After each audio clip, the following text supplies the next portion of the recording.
Hello hello hello. तो कैसे हैं आप लोग? जोरदार। आज हम लोग पढ़ेंगे डीएनए फिंगरप्रिंटिंग। बाल भी खुल जाते हैं, सुनहरे बाल। हाँ, मेरी मम्मी बाल पकड़ के हमको पूरा घुमा देती कल। कल रात में लाओ ना इधर चोटी बांध देंगे। हम गए ऐसे ऐसे पकड़ के तुम समेट दिए हमको। ऐसे ही रखेगा, बाल छोटा नहीं कराएगा। बोले नहीं मम्मी, तुम भी चलो, हम लोग दोनों साथ में करा देंगे। मम्मी सुन ना ले, स्वीटी देख दिखाना दे हो जाना रिकॉर्डिंग। चलो ध्यान से देखो, आज हम लोग पढ़ेंगे डीएनए फिंगरप्रिंटिंग। इसी को एक और नाम दिया जाता है डीएनए प्रोफाइलिंग बोलो या डीएनए टाइपिंग बोलो। क्या होता है समझो, मेथड, ये एक तरीका है, ठीक है। Method by which we can find differences in DNA of two individual. मतलब दो अलग अलग लोग हैं, उसके बीच में डीएनए में क्या अंतर है, कैसा डीएनए का सीक्वेंस है, उसको कैसे पता करते हैं, डीएनए प्रोफाइलिंग या टाइपिंग से। यहाँ एक सवाल है, सवाल ये पूछा है, among them यानी इस चार ऑप्शन में से which will having same pattern of DNA, same pattern of DNA, which will having same pattern of DNA। तो देखो क्या लिखा हुआ है, two son of common parent, मतलब एक ही माता पिता के दो बच्चे, दो लड़के। दूसरा बोल रहा है टू सन, लेकिन ये मोनोजाइगोटिक ट्विंस है। उसके बाद बोल रहा है बिटवीन फादर एंड सन, यानी पिताजी और बच्चे में, और बिटवीन मम्मी एंड बेटा, ठीक है। क्या क्या ऑप्शन दिया है, एक मान लो, दो भाई मान लो ना, राजू और श्याम।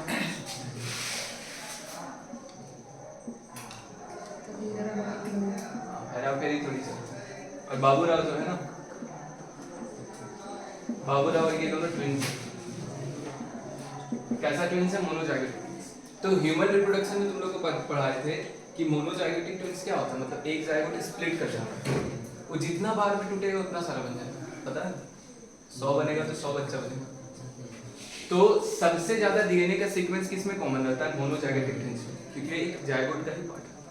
बाकी अगर पापा से कोई चीज बनेगा या मम्मी, सुनो ऐसा क्यों होता है, जब पापा से बच्चा बनता है तो सिमिलरिटी होने का चांसेस 50% है। क्यों, 23 क्रोमोसोम जा रहा है, मम्मी से भी उतना ही है, 23 क्रोमोसोम। लेकिन अगर एक ही मोनोजाइगोटिक ट्विंस को आधा आधा बांट दें, इसका मतलब 100% चांस है कि उसमें कॉमनिटी होगा। सोच रहे हो, समझ रहे हो ना, क्योंकि 46 क्रोमोसोम से ही तो टूट के दोनों अलग हुआ है। तो यानी कि इसका आंसर क्या जाएगा, दो बेटा, जो कि कौन है, मोनोजाइगोटिक ट्विंस होता समझते हैं ना, जुड़वा बच्चा वो, दो बच्चा वो। आगे समझो सीक्वेंसिंग ऑफ ह्यूमन जीनोम, ठीक है। सीक्वेंसिंग का मतलब होता है क्या, कोई भी चीज को ऐसे लिखना, ठीक है, ऑर्डर में। किसको लिखना है, ह्यूमन जीनोम। तो ध्यान से देखो, जीनोम का मतलब होता है हैप्लॉइड सेट, जैसे 2n होता है, n+n। तो एक हैप्लॉइड सेट ऑफ क्रोमोसोम को क्या बोला जाता है, जीनोम, ठीक है। तो ह्यूमन सेल के अंदर कितना होता है, 3.3 × 10⁹ बेस पेयर। टोटल कितना होता है, 6.6। बात करो कितना हो जाएगा, ठीक है।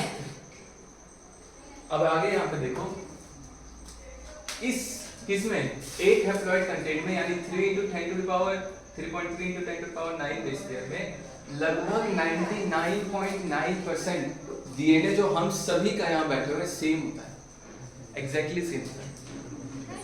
समझ में आ रहा है। इसलिए जो पैरासीटामोल तुम्हारे अंदर जैसा वर्क करेगा, मेरे अंदर भी सिमिलर वर्क करेगा।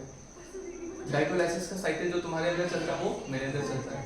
जिस तरह से तुम रिस्पायरेशन करते हो हम भी करते हैं। ऐसा थोड़ी तुम लोग लोहा गिट्टी उट्टी खाते हो, हम अच्छा चीज खाते हो, चावल दाल तुम लोग भी खाते हो, हम लोग भी खाते हैं। कोई कोई लोहा वो सब नहीं डाइजेस्ट कर लेता, बालू उलू खा लिया, वैसा नहीं होता है, खाता है तो तो अंतर कितना में है, सिर्फ 0.1%। जब इतना सेम है तो अंतर इतना ही होगा। अब 3.3 × 10⁹ बेस पेयर का 0.1% निकालो तो कैसे लिखोगे, 0.1/100, यानी इसको सॉल्व करोगे कितना आ जाएगा, 3.3 × 10⁶ बेस पेयर। समझ में आया।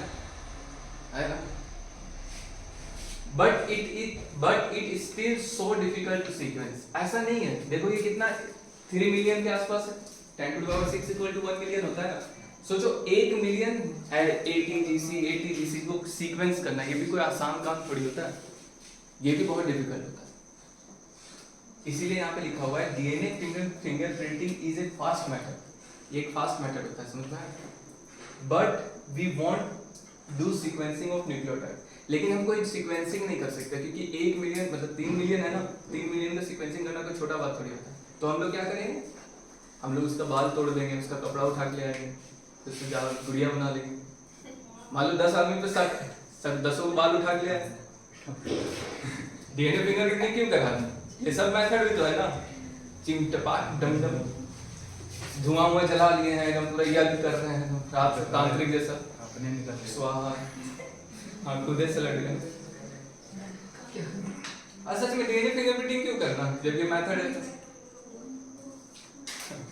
चलो ध्यान से देखते। वेयर वी फाइंड डिफरेंसेस, सुनो सबसे पहली बात एक हैप्लॉइड पे बात करें तो आधा तो हटा दिए पहले, और जैसे देखो ये क्रोमोसोम है, ठीक है, तो क्रोमोसोम में बताए थे एक्सॉन पार्ट भी होता है, इंट्रॉन पार्ट भी होता है। इंट्रॉन पार्ट वो पार्ट होता है जो एक्सप्रेस नहीं करता, और एक्सॉन पार्ट वो पार्ट होता है जो एक्सप्रेस करता है। अब ध्यान से देखो, एक्सॉन का मतलब हो गया coding region, coding non coding reason बताया था ना, तो मान लो ये कोडिंग रीजन है, ये नॉन कोडिंग रीजन, ठीक है। नॉन कोडिंग रीजन का मतलब क्या होता है, ये कोई सा भी कोड बनाया गया यानी इसका ट्रांसक्रिप्शन हो गई। अब इसके आगे बता, तब तक पॉज करके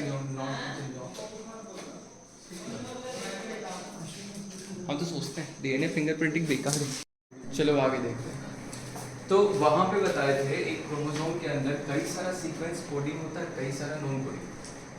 तो नॉन कोडिंग सीक्वेंस के बारे में बता रहे। नॉन कोडिंग सीक्वेंस वो सीक्वेंस होता है जो किसी भी तरह का ट्रांसक्रिप्शन में नहीं जाएगा और किसी भी तरह का प्रोटीन नहीं होगा, समझे।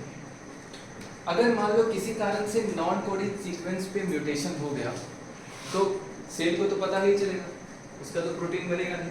तो अगर कभी भी नॉन कोडिंग सीक्वेंस पे म्यूटेशन होता है ना, तो वो सेल में जाके इकट्ठा हो जाता है। बात समझ रहे हो क्या लिखा हुआ है? Mutation in non coding reason having less chances of rejection. सुनो, मान लो कि एक कोडिंग सीक्वेंस था, एक नॉन कोडिंग सीक्वेंस था, अगर म्यूटेशन हो और वो ऐसा म्यूटेशन है जो डेंजरस है, तो अगर वो कोडिंग रीजन में होगा तो उसके कारण सेल सरवाइव नहीं कर पाएगा, क्योंकि वो प्रोटीन बनाएगा, और जैसे प्रोटीन बनाएगा सेल खुद ही मर जाएगा। बात समझ में आ रहा है? अगर म्यूटेशन कोडिंग में हुआ तो सेल हो सकता है सेल खुद ही मर जाए। अगर अच्छा म्यूटेशन हुआ तो तब तो फिर ठीक है, चलेगा। लेकिन ज्यादातर म्यूटेशन ना बेकार सा ही होता है, कुछ काम का नहीं होता है। अब कान को यहाँ से यहाँ लाके क्या कर दो, कुछ नहीं कर दो, और अजीब लगेगा देखने में। तो वही यहाँ पे बताया गया है, लिखा हुआ है कोडिंग में अगर कोई सा भी म्यूटेशन हुआ तो उसके पास लेस चांसेस ऑफ रिजेक्शन होता है। सॉरी, नॉन कोडिंग में कभी हुआ तो less chances of rejection, obviously बात है। नॉन कोडिंग में रहा तो रहा, उससे कोई फर्क नहीं पड़ा, वहां जमा होता जा रहा है। मतलब सुनो, जब बंदर से हम लोग का अभी तक एवोल्यूशन हुआ तो कई बार म्यूटेशन हुआ। हम लोग का पीढ़ी भी कितना बड़ा, ह्यूमन तो कभी से है, कहीं से तो फैमिली ट्री से बिलोंग करते हैं। यानी तुम्हारे नॉन कोडिंग सीक्वेंस में कई सारा ऐसा चीज इकट्ठा हो चुका है सालों से, जो तुम्हारा फैमिली ट्री को दूसरे फैमिली ट्री से अलग करता है। बात समझ रहे हो? एक होता है ना ऐसे। और नॉन कोडिंग अगर कोडिंग में हुआ होगा तो वो मर गया होगा, हो सकता है, तो वो आगे नहीं गया। Therefore, non-coding region is better to express differences between two individuals. Coding में होगा खत्म हो जाएगा, लेकिन नॉन कोडिंग में इकट्ठा होता जा रहा है, तो हर एक फैमिली ट्री का अपना अपना एक पैटर्न हो गया होगा, सालों से, करोड़ों सालों से ऐसा होता होगा, हजारों सालों से। तो नॉन कोडिंग सीक्वेंस को अगर हम लोग समझ ले तो बता सकते हैं कि ये बंदा इस फैमिली ट्री से बिलोंग करता है, और स्पेशली ये क्राइम सीन में 2 सस्पेक्ट मिले। सस्पेक्ट मतलब जिसपे शक है कि ये हो सकता है, ये हो सकता है, ठीक है। जैसे यही वाला कांड में मान लो ऑब्वियसली ये तो गैंग रेप है, तो इसमें तो नहीं, अब इसमें तो पता भी होगा तो फिर बात को दबा दिया जा रहा है, खतरनाक ही हुआ। फिर भी अगर मान लो कोई सा भी क्राइम में अगर हमको कुछ क्राइम सीन से बाल मिला, ब्लड मिला, स्क्रैचेस के मार्क्स मिला, या सीमेन भी मिला फॉर्म, तो उसको फिर हम लोग सीक्वेंसिंग कर सकते हैं। वो एनसीईआरटी में दिया, उसको फिगर बता सकते हैं। अब मान लो म्यूटेशन हुआ तो हमारे अंदर 2 तरह के सेल है, एक सेल है सोमेटिक और एक सेल है जर्म सेल। सोमेटिक सेल क्या होता है? जर्म सेल मतलब गोनाड्स का जो सेल है, किसका? टेस्टिस और ओवरी का छोड़ के, यही ना, बाकी सारा क्या होता है? Somatic cell. तुम्हारा बाल का रहे, दांत का रहे, लीवर या कुछ भी, समझे। अगर मान लो सोमेटिक सेल में म्यूटेशन हुआ तो पर्सन, तुम तो मर जाओगे 70 साल के आसपास। मिनिमम एज आज 60 से 70 साल है ना, 70 एवरेज लेके चलो, 70 साल में तुम खत्म, तो तुम्हारे साथ वो म्यूटेशन खत्म। लेकिन अगर तुम्हारे जर्म सेल किसी गर्ल्स के ओवरी में हो गया, मान लो एक स्पर्मेटोगोनियम में हो गया, सॉरी ओगोनियम में हो गया, अगर स्पर्मेटोगोनियम हो गया, तो इट्स हैविंग पॉसिबिलिटीज कि वो नेक्स्ट जनरेशन में जा सकता है। तो अगर सोमेटिक सेल में होता है तो 100% चांस है वो तो खत्म, लेकिन जर्म सेल में हो सकता है मर जाए, लेकिन चांसेस है कि नेक्स्ट जनरेशन में चला जाए। आगे देखो, म्यूटेशन के कारण होता है पॉलीमॉर्फिज्म। पॉलीमॉर्फिज्म को समझो। मान लो एक सीक्वेंस था, चलो 4 स्टेप का ही बोलते हैं, adenine thymine guanine guanine thymine. क्या है? एडेनिन थाइमिन ग्वानिन ग्वानिन और थाइमिन। ये डीएनए का एक सीक्वेंस है, एक स्ट्रैंड है। तो बताओ दूसरे स्ट्रैंड में क्या होगा? Thymine adenine cytosine cytosine adenine होगा ना। अब मान लो किसी कारण से ग्वानिन पे हो गया म्यूटेशन, ठीक, या समझो 2 ग्वानिन यहाँ से हट गए और दोनों की जगह आ गया एडेनिन, तो ये तो इससे बॉन्ड नहीं बना पाएगा। एक में डबल बॉन्ड होता है, एक में ट्रिपल बॉन्ड होता है, बात समझे? तो हो सकता है अगर नेक्स्ट सेल साइकिल में ये भी अपना एक स्ट्रैंड खुलता है, ये भी खुलता है, बताया थे रेप्लिकेशन 4, और ये अपना एक सीक्वेंस जो बनाएगा वो कैसा बना लेगा? Adenine thymine guanine guanine thymine. ये तो नॉर्मल हो गया, लेकिन अगर ये बनाएगा तो कैसा बनाएगा? Thymine adenine thymine thymine adenine. तो ये नया चीज दिख गया ना। और ये कहाँ जमा हो रहा है? Non coding part. कोडिंग पे होता तो हो सकता है सेल मर जाता। अब ये देखो नया चीज आ गया। तो पहले एक स्ट्रक्चर था, अब उस पे नया चीज आ गया। तो पॉली का मतलब हो गया ना एक से ज्यादा। मॉर्फोलॉजी का मतलब क्या हो गया? अलग अलग दिखना। यानी कि नॉन कोडिंग सीक्वेंस में अलग अलग मॉर्फोलॉजी का क्या मिलता है? डीएनए। बात समझ में है ना? यही यहाँ पे लिखा हुआ है, म्यूटेशन से क्या होता है? पॉलीमॉर्फिज्म। अब तुम लोग को हम बताए थे एलील्स के बारे में, तो बताए थे जीन और एलील्स क्या है उसका ऑप्शन। तो मान लो यही वो जीन था, जीन हो सकता है। अब इस पे म्यूटेशन होने के कारण देखो कितना तरह का एलील बन गया, 1 2 3 4 तरह का एलील बन गया, बना कि नहीं? यानी म्यूटेशन से क्या होता है? जीन पे प्रभाव पड़ता है, जिसके कारण और सारा ऑप्शन खुल जाता है। बात समझ रहे हो? तुम्हारे पास सबसे पहले काला आंख था, ब्लैक आई था। चलो थोड़ा और इमेजिन करते हैं। तुम्हारे पास था ब्लैक आई, ठीक है? हमारे पूर्वजों के पास ब्लैक आई था। गोरिल्ला ये सब को देखो तो उन लोग के पास काला आंख होता है, सतरंगी कलर का आंख नहीं होता। तो अगर ब्लैक आई था तो मान लेते ब्लैक आई जिसके कारण था वो था एडेनिन एडेनिन एडेनिन और थाइमिन, ठीक? तो इसका कॉम्प्लीमेंट्री क्या हो जाएगा? थाइमिन थाइमिन थाइमिन और ये क्या बना रहा था? ब्लैक आई, ठीक? कभी ऐसा हुआ, मान लो यहाँ पे एडेनिन की जगह आ गया, ये यही रहा, और यहाँ पे आ गया ग्वानिन, डिस्टर्ब हो गया। अब नेक्स्ट पार्ट में फिर से होगा एस फेज के बाद बनेगा, तो एस फेज के बाद दोनों इसके कॉरेस्पॉन्डिंग क्या बन जाएगा? थाइमिन थाइमिन साइटोसिन एडेनिन, और इसके कॉरेस्पॉन्डिंग क्या बन जाएगा? एडेनिन एडेनिन एडेनिन और थाइमिन। तो ये तो नॉर्मल रह गया, लेकिन ये नया चीज बन गया ना। हो सकता है ये ब्लैक आई के लिए था, तो ये किसके लिए होगा? ब्लू आई के लिए। तो देखो जीन में जाके जो म्यूटेशन हो, किस में? कोडिंग पार्ट में ही हुआ है, क्योंकि आंख तो आएगा, किसी ऐसा थोड़ी होगा कि किसी बच्चा का आंख ही नहीं है। कोडिंग पार्ट में म्यूटेशन हुआ है, लेकिन ये काम का म्यूटेशन है। ब्लू आई को ऐसे थोड़ी खत्म किया जा सकता है, तो इसको रख लिया गया। तो वही लिखा हुआ है, allele are also result of polymorphism. समझ में आया? एलील्स किसका रिजल्ट है? Polymorphism. Any polymorphism is known to be allele if its frequency is more than 0.01%. सुनो, ये बात समझो। फ्रीक्वेंसी का मतलब क्या होता है? रिपीट होना। हम तुम लोग को एक एग्जांपल से बताए थे कि एक स्कूल है, एक स्कूल में अगर 100 बच्चा है और 100 बच्चा में से 98 बच्चा का कॉलर नीचे है और एक बच्चा का कॉलर अगर ऊपर का आया तो सर उसको मार करके उसको भाग बच्चा मतलब बोल देंगे कॉलर नीचे का, ठीक है?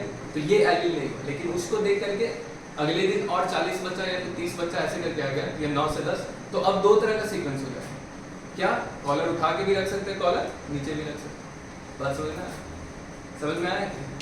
अगर मान लो कि यहाँ पे रहता इंसान में, अगर हम लोग का ही मान लो कि आप 50-50 करते, आँख हम लोग का सामने के रहने का रहता और एक होता यहाँ पे, तो शुरू में देख के तो डर जाओ। लेकिन मान लो 100 में से 36 या 37 इंडिविजुअल का आँख ऊपर है और नीचे है, तो अब दो तरह का ह्यूमन प्रजाति हो जाएगा ना। बात समझ रहे हो?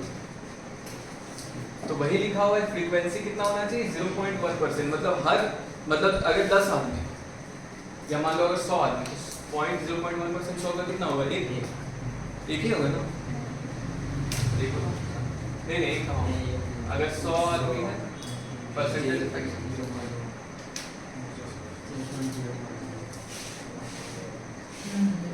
सिंपल समझिए। मान लो 100 आदमी, ठीक है, उसमें से 6 या 7 का ऐसा है यही वाला सिस्टम, तो उसको ले लिया जाए। तो फ्रीक्वेंसी का मतलब होता है कितना इंडिविजुअल के बाद दिखना चाहिए, तो कितना होना चाहिए 0.0। अब सुनो, नॉन कोडिंग रीजन के पास very high degree of polymorphism है। क्यों सुनो, क्या कोडिंग के पास हाई डिग्री ऑफ पॉलीमॉर्फिज्म नहीं हो सकता? होता है दोनों जगह है, लेकिन वो वाला मर जाता है और ये वाला करोड़ों सालों से अपने पास जमा करता है, क्योंकि वो एक्सप्रेस ही नहीं हो रहा, वो तो रखा हुआ है ना। ये बिल्कुल कैसा होगा, एक हवेली है तुम्हारे घर में, वहाँ पे एक स्टोर रूम है, अब तुम लोग सालों से उसमें रख रहे हो, तो कुछ कुछ कूड़ा फेंकते जा रहे हो, समय के साथ वहाँ नया नया कूड़ा जमा हो रहा है, समझ रहे हो? तो पहचानना आसान होगा ना। तो ये वही कूड़ा है जो पहचानने में मदद करता है। अब एक बात आता है रिपीटेटिव डीएनए। तो रिपीटेटिव डीएनए के बारे में, रिपीटेटिव से क्या फीलिंग आता है? कोई चीज लगातार रिपीट करते हैं। ध्यान से देखो, it is the part of DNA, यानी ये कंप्लीट जो 2.2 मीटर डीएनए उसका एक पार्ट है, ठीक है। It is the part of DNA in which segment repeat multiple time. DNA में कई ऐसा पार्ट होता है ना, उतना बड़ा, मतलब 10 टू पावर 9 है, यानी बिलियंस है, ठीक है।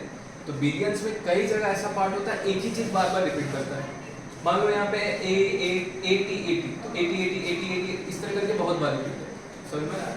कहीं मान लो 6 का A T G C A T इस तरह करके रिपीट कर, तो उसको क्या बोला जाता है? Repetitive DNA. अब सुनो, एक टर्म आता है सैटेलाइट डीएनए, ठीक है, एक आता है सैटेलाइट और नॉन सैटेलाइट।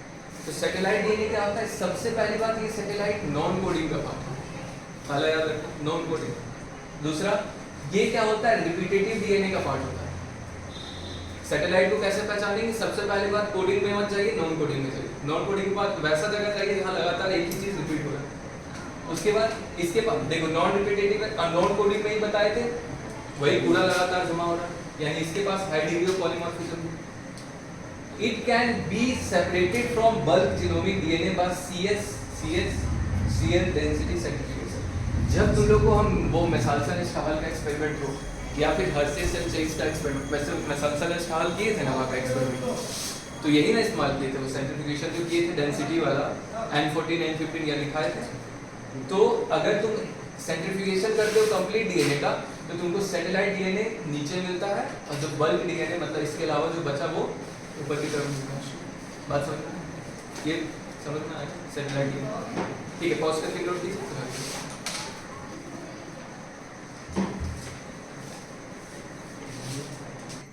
चलो तो फिर आगे चलते हैं। अभी तुम लोग को हम यहाँ पे बताए थे कि सैटेलाइट डीएनए के बारे में बताए थे, और सैटेलाइट के अलावा जो एक्स्ट्रा बचा उसको बल्क डीएनए बोलते हैं। अगर हम उसको ग्राफ में प्लॉट करें ना, तो ग्राफ बताएं किससे? वो जो टेस्ट ट्यूब लिए उसमें सीजियम क्लोराइड डाले, उसके बाद उसको घुमाए, तो जो पीक मिलता है ज्यादा मिलता है, वो किसका मिलता है? बल्क का। और नीचे पे कौन आता है? सैटेलाइट, ठीक है। अब देखो, जो सैटेलाइट डीएनए भी होता है वो दो तरह का सैटेलाइट होता है। कैसे पता करेंगे? आखिर क्या बेसिस है जिसके बीच में दो सैटेलाइट के बीच में अंतर करेंगे?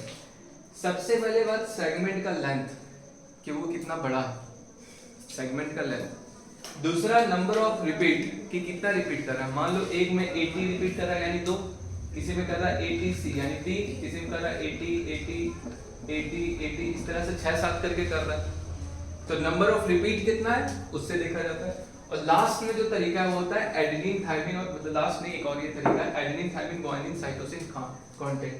पहले ही बताए थे, कहीं पर अगर एडेनिन और थायमिन है, इसका मतलब क्या होगा? वो डीएनए थोड़ा सा ना वीक है एज कंपेयर टू गुआनिन और साइटोसिन। क्यों? क्योंकि उसमें ट्रिपल बॉन्ड होता है और इसमें डबल बॉन्ड होता है। तुम लोग का टेस्ट में एक सवाल पूछे थे जिसमें टेम्परेचर 82 से लेकर 90 डिग्री के आसपास डीएनए को गर्म करने वाला था। उसमें क्या होना था? क्या होना था? बस हाइड्रोजन बॉन्ड सेपरेट हो जाए, और क्या होगा? फिर जुड़ जाएगा। हमारा था ना, उसी को बोलते हैं ना डीनेचुरेशन। तो एप्लीकेशन पे थे, और इसको हम बता चुके हैं। अब आगे देखो, दो तरह का कौन सैटेलाइट है? एक का नाम है मिनी सैटेलाइट, एक का नाम है माइक्रो सैटेलाइट। तो मिनी का मतलब होता है 10 टू पावर -3 मिलीमीटर सेंटीमीटर पर, मतलब मिली सेंटीमीटर।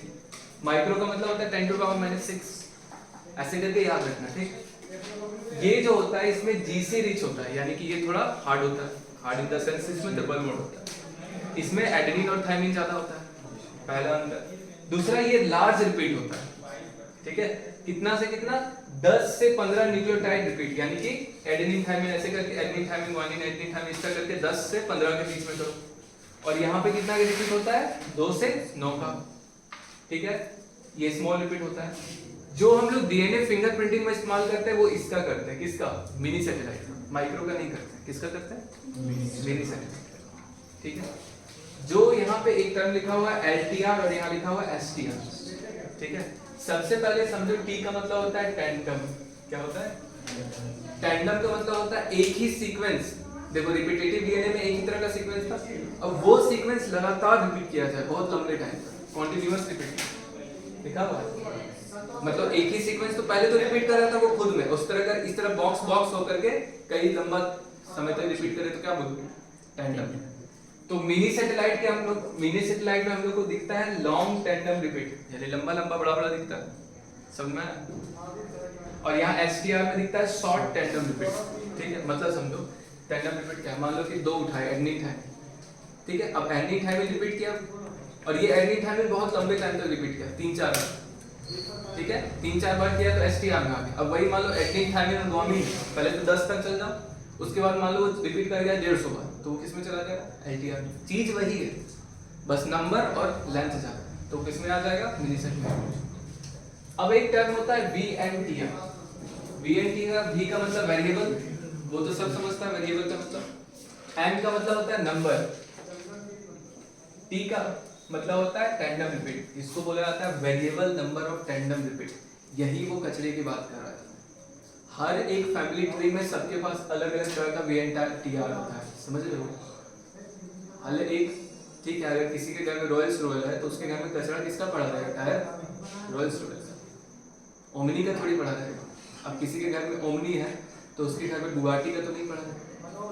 तो हर एक फैमिली ट्री का अपना होता है ना। अब किसी के घर में साइकिल, साइकिल का पड़ा हुआ चक्का, तो हर एक चीज का अपना हुआ ना, इसलिए कहा गया variable number of tandem repeat. Tandem repeat चक्का तो सबके पास है, लेकिन कौन सा चक्का है ये उस फैमिली ट्री का स्पेशल फैसिलिटी होता है, समझ रहे हो? अब सुनो, हम लोग क्या करते हैं, पहले से लेबोरेटरी में जो फॉरेंसिक डिपार्टमेंट में होता है उसके पास वीएनटीआर का प्रोब होता है। क्या होता है? वीएनटीआर का प्रोब। देखो कैसे काम होता है। प्रोब का मतलब होता है वो चीज जिसको पहले से बनाया जा चुका है। प्रोब मतलब होता है ना पहले से एडवांस। प्रोब्स का मतलब होता है उस तरह का पहले से सीक्वेंस हम लोग तैयार करके रख लेते हैं लेबोरेटरी में। ठीक है, तो वही लिखा हुआ है ऑलरेडी प्रिपेयर्ड इन लेबोरेटरी। ठीक है, ये होता है 0.1 से 20 किलो बेस पे डीपी लिखा। किलो का मतलब क्या हो गया? 1000। तो अगर इसको 1000 से मल्टीप्लाई करोगे कितना होगा? 100 से लेकर के 20,000 तक। ऐसा करके हम लोग वीएनटीआर का प्रोब तैयार करते हैं। ठीक है, ये होता है रेडियो एक्टिव। क्या होता है?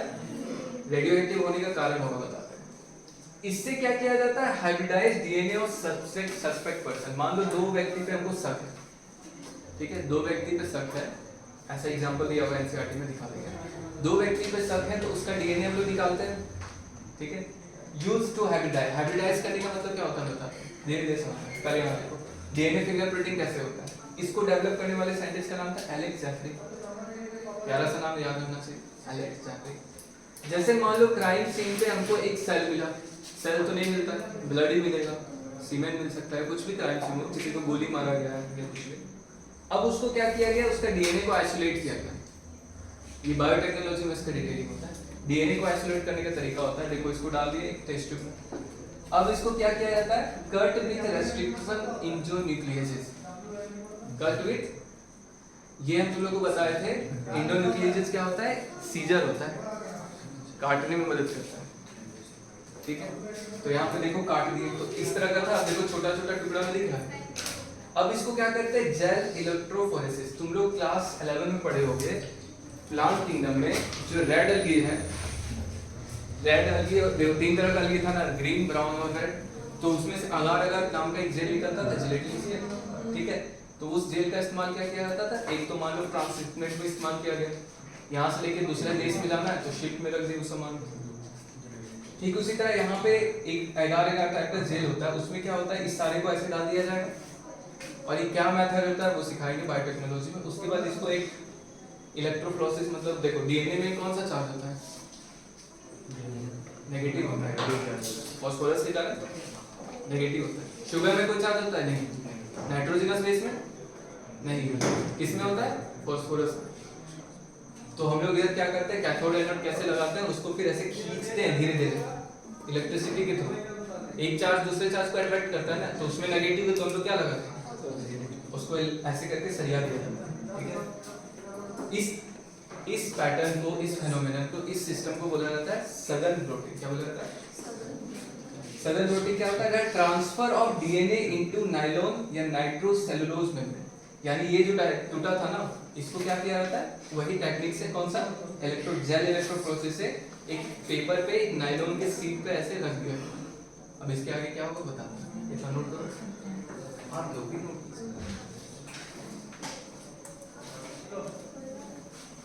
चलो इधर ध्यान से देखो, अभी यहाँ तक सिखा दिए सदर्न प्लॉटिंग, ये सब हो गया। अब सुनो, ये डीएनए को किसका तोड़ के लाया है? सस्पेक्ट का। एक मिनट ध्यान दो, यहाँ पे सस्पेक्ट का डीएनए ऐसे तोड़ के लाते, और मेरे पास पहले से क्या था? VNTR probes. तो अब इसके ऊपर क्या डाल देंगे? Hybridised by VNTR probe. सुनो क्या होता है, ये तो मेरे पास पहले से प्रिपेयर्ड है, अब इसके ऊपर डाल देंगे, मतलब इस मीडियम में डाल देंगे, तो इसके ऊपर क्या आ जाएगा? एक और कॉम्प्लीमेंट्री बेस पेयरिंग की जाएगा। पहले से एक ये सिंगल स्ट्रैंड था ना, तो एक और कॉम्प्लीमेंट्री बेस पेयरिंग हो जाएगा। और बताए थे कि हाइब्रिडाइजेशन हो जाता है पहले से पेरेंट का, सेमी कंजर्वेटिव में आधा पेरेंट का और आधा नया। तो नया वाला कौन है? ये। अब पेरेंट वाला कौन था? जो तोड़ के लाए थे, क्राइम वाला। समझ रहे हो?